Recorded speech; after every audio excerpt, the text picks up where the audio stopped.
नमस्कार मित्रों।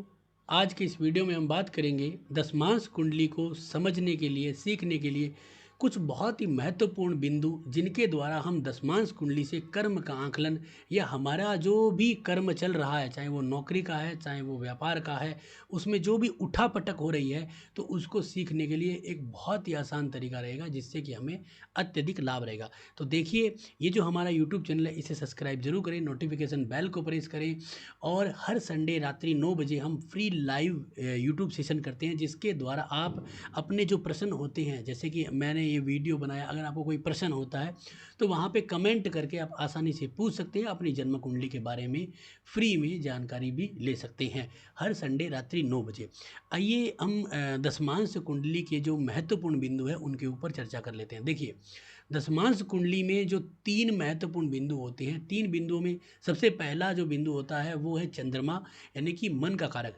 कोई भी काम, कोई भी कर्म करने के लिए हमें अपने मन को मतलब मजबूत और कठोर करना पड़ता है, उस काम के अंदर मन लगाना पड़ता है, चाहे उसमें कितनी भी मेहनत है, चाहे उसमें कितना भी कठिन परिश्रम है, धन कम आ रहा है, ज़्यादा आ रहा है, जो भी है।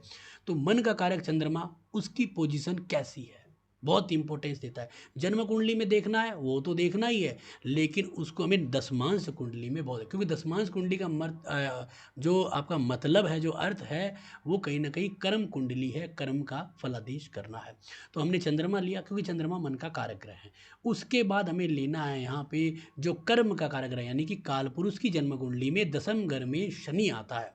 तो शनि को हम जो है वो नेचुरल एक कारक ग्रह बताते हैं कर्म का, क्योंकि शनि क्या करता है कि धीरे धीरे कर्म को करते करते लाभ प्राप्त करना, और उसके बाद हम अपने जीवन में स्थिरता को प्राप्त करना। तो इसीलिए शनि को सबसे कारक ग्रह माना गया है। तो शनि की पोजीशन कैसी है, अगर आपका शनि कहीं ना कहीं दशमांश में पीड़ित हो रहा है, तो कहीं ना कहीं आपके कर्म में उतार चढ़ाव जरूर आएगा। जन्म कुंडली में वो जो हो रहा है उसके तो परिणाम हमें मिलेंगे ही मिलेंगे, लेकिन आपके दशमांश में अगर गड़बड़ है तो उसके परिणाम भी हमें भोगने पड़ेंगे। उसके बाद आ जाता है आपका यहाँ पे जो है वो बुध। बुध क्यों? क्योंकि बुध एक व्यापार का ग्रह भी है, और दूसरा वो ग्रह है जन्म कुंडली के अंदर, अगर हम देखते हैं काल पुरुष की जन्म कुंडली में, तो छठे घर का राशि स्वामी है, यानी कि कन्या राशि का मालिक है। तो कहीं ना कहीं नौकरी, इंटरव्यू, आपका संघर्ष है, और जो आपकी प्रतियोगिताएं हैं, जो भी लोगों के साथ मिल के काम करना, उनमें भी आगे बढ़ना, बुद्ध दिखाता है। तो हमारे पास जो 3 बिंदु, 3 ग्रह, 3 जो पॉइंट है वो ये तीनों है कि चंद्रमा मन का कारक, शनि कर्म का कारक, और बुध व्यापार और रोजमर्रा की जो कमाई है, यानी छठा घर, उसका कारक है। अगर जन्म कुंडली में ये तीनों ग्रह कहीं ना कहीं गड़बड़ हो रहे हैं, अशुभ हो रहे हैं, तो हम ये माने कि हमारे जीवन में भयंकर उठापटक रहेगी कर्म से संबंधित। तो आइए इस चीज़ों को एनालिसिस करते हैं, थोड़ा सा एनालिसिस करके देखेंगे, तब आपको बहुत ही अच्छी तरह से समझ में आएगा। इनको आप डिग्री, नक्षत्र और दशाओं सबके साथ मिला सकते हो।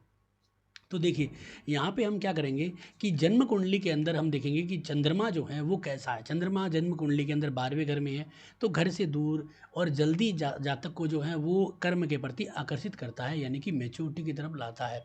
अब हम चंद्रमा को दशमांश में देखते हैं, तो ये 8वें घर के अंदर है और कर्क राशि में है। तो मनोबल मजबूत, परंतु 8वें घर में है, तो कहीं ना कहीं डरपोक भी, यानी मनोबल तो बहुत मजबूत है, लेकिन कई बार कुछ चीज़ों में जो है वो अपना आपा खो देगा और बड़ा नुकसान की तरफ भी चला जाता है। यानी कि मन कर्क राशि की वजह से थोड़ा सा अच्छा तो हो रहा है, लेकिन 8वें घर की वजह से बड़ा डरपोक भी बन रहा है।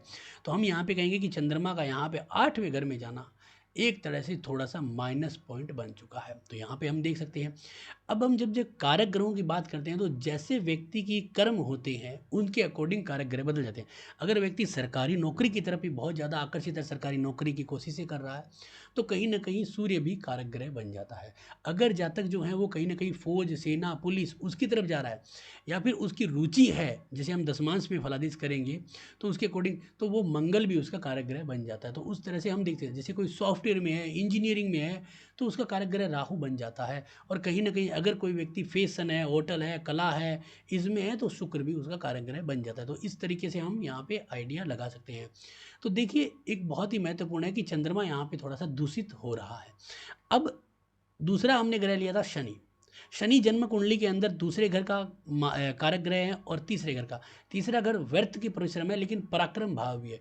तो ये जो शनि है ये सूर्य की राशि में है और नवम घर में बैठा है। नवम घर जो है वैसे तो भाग्य का घर होता है, परंतु जब हम कर्म की बात करते हैं, जब दशमांश की बात करते हैं, तो नवम घर क्या है, 10वें का 12वां यानी 10वें के कर्म को काटता है, यानी चेंज ऑफ प्रोफेशन को दिखाता है, कहीं ना कहीं हमें अपने कर्म में बदलावों को बार बार दिखाता है। दूसरा कि शनि यहाँ पे वक्रीय है और आपका यहाँ पे जो है वो सिंह राशि के होने यानी अपनी शत्रु राशि में, अपने पिता की राशि में गड़बड़ है।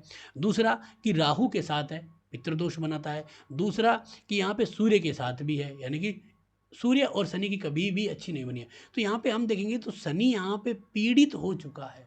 तो शनि का यहाँ पे पीड़ित होना हमारे लिए एक अशुभ है, क्योंकि कर्म का मालिक नेचुरल कारक ग्रहों की बात कर रहे हैं अब हम जगह अगर हम फलादेश करते हैं, देखिए हम बहुत सारा फलादेश इसको आधार मान के भी कर सकते हैं, लेकिन मैं आपको जो फलादेश का तरीका बता रहा हूँ वो नेचुरल है। उस नेचुरल फलादेश से आपको बहुत कुछ हिंट्स मिलेगा और ये नेचुरल ग्रह हमेशा रिजल्ट देते हैं आपको। तो शनि का यहाँ पे नवम घर के अंदर राहु और सूर्य के साथ आना कहीं ना कहीं हमारे व्यापार में बड़ी उठापटक को दिखाता है और कहीं ना कहीं प्रॉब्लम क्रिएट करता है, बार बार व्यापारों के अंदर बदलाव और चेंजेस को दिखाता है। तो एक शनि भी पीड़ित हो रहा है। उसके बाद हम बुध की बात करें तो जो व्यापार का कारक ग्रह भी है, यहाँ पे भी कारक ग्रह बनता है, वो भी चंद्रमा के साथ अति शत्रु है, चंद्रमा इसका उसके साथ जा रहा है। तो कहीं ना कहीं क्या हो रहा है, छल होने का योग बनता है, बहुत बड़ी पीड़ा होती है। अब इसको हम दशाओं में देखते हैं या फिर हम इसके बलों को देखते, जैसे कि यहाँ पे तो यहाँ पे शनि भी वक्रीय है और बुध भी वक्रीय है। अब इन दोनों वक्रीय ग्रहों में हमें ये देखना है कि किसमें ज़्यादा ताकत है, यानी कि चेष्टा बल। वक्रत्व का मतलब होता है चेष्टा बल लेना, तो जो ग्रह ज़्यादा चेष्टा बल लेगा वो ज़्यादा तेज और तीव्र गति से परिणाम देगा। मान लीजिए कि अगर शनि चेष्टा बल लेता है तो कुछ भाग्य की तरफ फायदा भी करेगा, लेकिन यहाँ पे सूर्य के साथ होने से जातक बदलाव तो करेगा, लेकिन थोड़ा बहुत उसको अच्छा फायदा ये होगा कि भाई बदलाव करने के बाद उसको जो चीज़ें मिलेगी वो थोड़ी सी अच्छी भी मिल सकती है। जैसे कि आदमी अगर 10,000 रुपये की नौकरी छोड़ रहा है तो उसे 15 की नौकरी मिल जाएगी, लेकिन जो बार बार नौकरियां छोड़ रहा है वो तो एक माइनस पॉइंट ही होता है। उसमें उन्नति तो होती है लेकिन इसमें संघर्ष भी ज़्यादा होता है। अब बुध अगर चेष्टा बल लेता तो फिर इस जातक के साथ कई बार धोखा या जो नौकरियों में होगा उसमें या फिर व्यापार होगा तो उसमें गड़बड़ें होगी। अगर 8वें घर में, क्योंकि 8वां घर इन अशुभ चीज़ों को दिखाता है, तो हम यहाँ पे स्ट्रेंथ में जाएंगे और चेष्टा बल के अंदर जाके देखना पड़ेगा कि चेष्टा बल में बुध जो है वो शनि के मुकाबले ज़्यादा वक्रत्व है और ज़्यादा ताकत लेके बैठा है। इसका मतलब कि शनि की जगह यहाँ पे हम देखेंगे तो हमारा जो बुध है वो कहीं ना कहीं हमें अशुभ परिणाम देगा।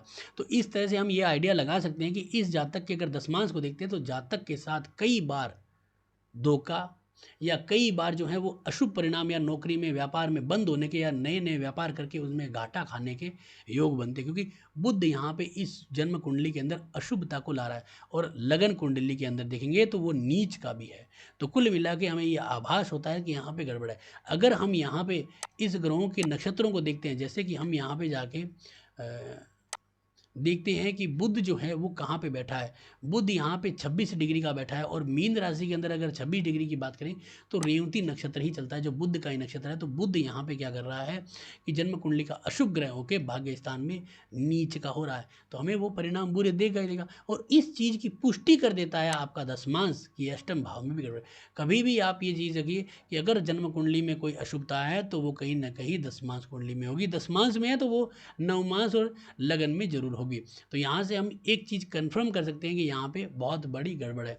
अगर हम दशाओं में जाएंगे, जैसे ये दशाएं चल रही है, तो विंशोत्तरी दशाओं में देखेंगे तो 2013 से लेके और 2032 तक जो है वो शनि की दशा चल रही है और शनि गड़बड़ हो ही रखा है जन्म कुंडली में। तो कहीं ना कहीं जातक के लिए उठापटक ज़्यादा होगी। अगर हमें छोटे आंकलन लगाने हैं थोड़े से, जैसे कि थोड़ी दशाओं के, तो हम यहाँ पे जाके त्रिभागी वेरिएशन भी यूज कर सकते हैं। त्रिभागी वेरिएशन से हमें ये पता चलता है कि 2018 से लेके और 24 के मध्य तक जातक को राहु की दशा चल रही है और राहु की दशा चल रही है तो राहु यहाँ पे तीसरे घर में बैठा है, लेकिन बहुत बढ़िया है। लेकिन हमें यहाँ पे इसका नक्षत्र लेना है, राहु स्वाति नक्षत्र में है और जो स्वाति जो नक्षत्र चलता है वो यहाँ पे चलता है आपके तुला राशि के अंदर। तो तुला राशि को लगन अगर हम बना देते हैं तो जो आपका राहु था, जो राहु दशा स्वामी था, वो 12वें घर में चला गया तो हमें भयंकर अड़चने दे रहा है। तो हम दो तरह से दशाओं के भी आंकलन लगा लेते हैं और यहाँ पे अपनी जन्म कुंडली के अंदर और दशमांश में दोनों में आंकलन लगा लेते हैं। तो कुल मिला के हमें ये कन्फर्म हो जाता है कि कहीं ना कहीं हमें बुध बहुत ज़्यादा अड़चने और परेशानियाँ देगा। तो ये जो मैंने बिंदु बताए हैं, जो फलादेश का जो तरीका बताया है कारक ग्रहों का, इससे आप बहुत ही अच्छी तरह से अपने सभी लोगों की जन्म कुंडलियों में फलादेश निकाल के और आनंद ले सकते हैं। तो आज का ये वीडियो कैसा लगा ज़रूर बताएं। अच्छा लगा तो लाइक करें, शेयर करें, सब्सक्राइब करें। धन्यवाद दोस्तों।